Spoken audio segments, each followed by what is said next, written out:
हियेना जिसने एक लड़की से शादी की। सोमालिया लोक कथा। एक समय की बात है कि पूर्वीय अफ्रीका के सोमालिया देश में दक्षिण की ओर एक बूढ़ा रहता था।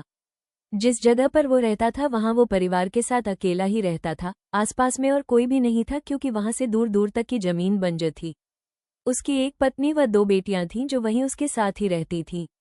धीरे धीरे उसकी बेटियां बड़ी हुई। उसकी बड़ी बेटी शादी के लायक हो गई थी, सो उस आदमी को अपनी बेटी के लिए कोई दुल्हा ढूंढना था। यह उसके सामने एक उलझन खड़ी हो गई क्योंकि वहां कोई ऐसा नहीं था जिससे वो अपनी बेटी की शादी कर सके।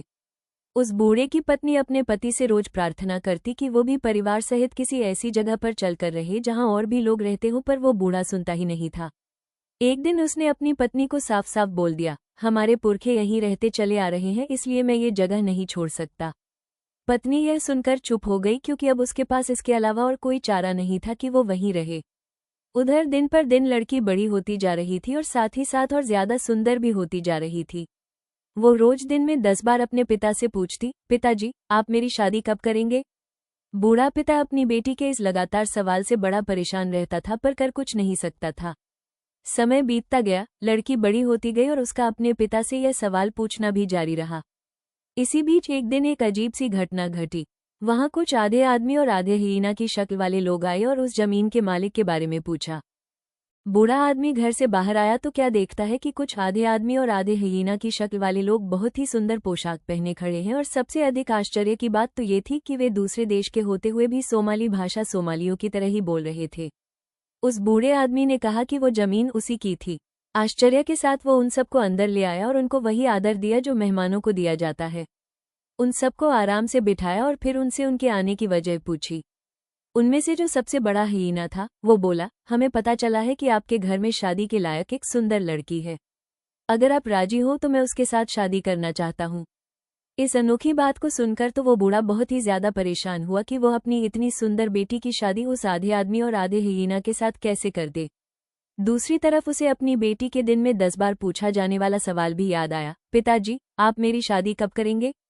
हियेना ने देखा कि वो बूढ़ा आदमी कुछ पशुपेश में पड़ा है, सो उसने कहा, आप सोच लीजिए, हम फिर आ जाएंगे, हमें कोई जल्दी नहीं है। उस बूढ़े ने उन सबको पक्के जवाब के लिए अगले दिन आने को कहा और वे सब अगले दिन आने का वायदा करके राजी खुशी घर चले गए। उन सबको विदा करके उस बूढ़े ने ये सब बातें अपनी पत्नी और बेटी को बताई और यह भी बताया कि उसने उनको अभी तक पक्की हाँ या ना नहीं की है। आखिरी जवाब के लिए वे लोग कल आएंगे।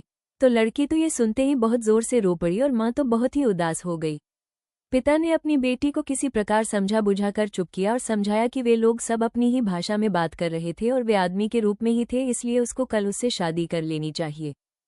लड़की बहुत दुखी थी और वो उस आधे आदमी और आधे हियेना से शादी करने के लिए कतई तैयार नहीं थी, पर अंत में उसके पिता ने उसको समझा बुझाकर शादी करने पर राजी कर ही लिया। उसने अपनी बेटी को ये भी तसल्ली दी कि अगर वो आदमी बेकार निकला तो वो उससे तलाक का इंतजाम भी कर देगा। उसने उसको ये भी समझाया कि मुसलमान होने की वजह से उन लोगों को और भी आज़ादी है, वे 4 शादियां तक कर सकते हैं और ये तो उसकी पहली शादी है, अभी तो वो 3 शादियां और भी कर सकती थी। सो आखिर वो लड़की मान गई। अगले दिन जब वे आधे आदमी और आधे हियेना फिर से उसके घर आए तो बूढ़े ने उनको बताया कि वो अपनी बेटी की शादी उससे करने के लिए राजी है। शादी की सारी रस्में उसी के घर में उसी दिन पूरी की जाएंगी। ये सुनकर वो हियेना तो बहुत ही खुश हुआ। वो ये सोचकर फूला नहीं समा रहा था कि उसकी शादी एक आदमी की लड़की से हो रही थी।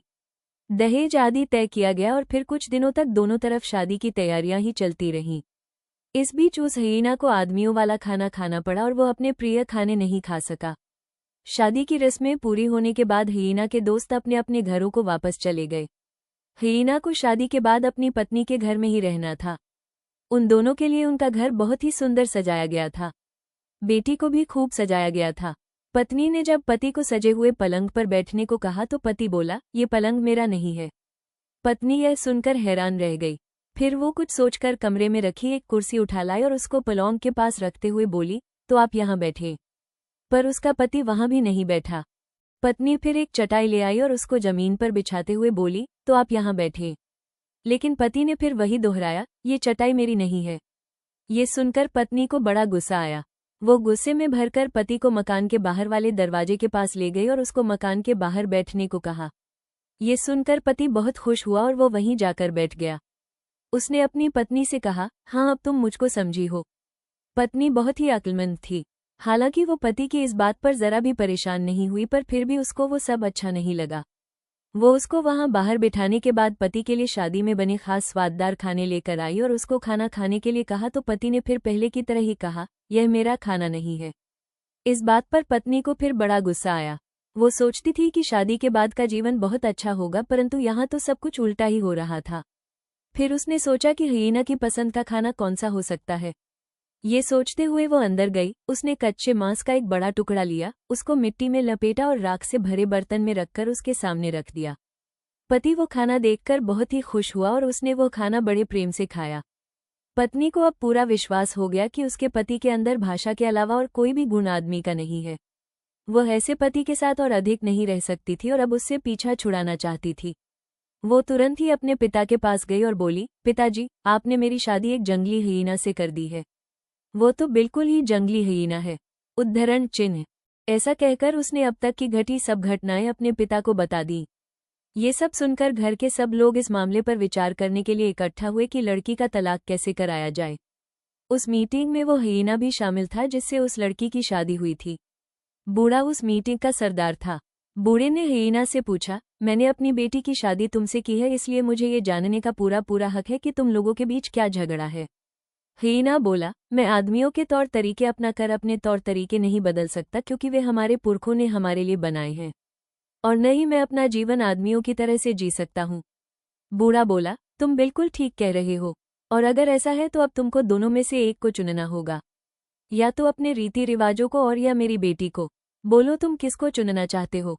ये सुनकर हिना गुस्से में भर गया और वहां से उठ खड़ा हुआ और बोला, आदरणीय ससुर जी, यह मेरे लिए बड़े अपमान की बात होगी अगर मैं अपने पुरखों के बनाए रीति रिवाज छोड़ दूं, इसलिए मैं अपनी पत्नी को छोड़ता हूं। और ऐसा कहकर वो वहां से उठकर जंगल की तरफ भाग गया कि कहीं वे लोग उसे पकड़कर वापस घर न ले आएं। ये कहानी हमें जीवन के दो सच बताती है। एक तो ये कि कोई भी जीव अपने वातावरण में ही ठीक रहता है। दूसरा ये कि कोई भी हो, चाहे वो आदमी हो या जानवर, अपने आप को बहुत ज्यादा नहीं बदल सकता, इसलिए किसी को भी दूसरी तरह के आदमी के साथ सोच समझ कर रहना चाहिए।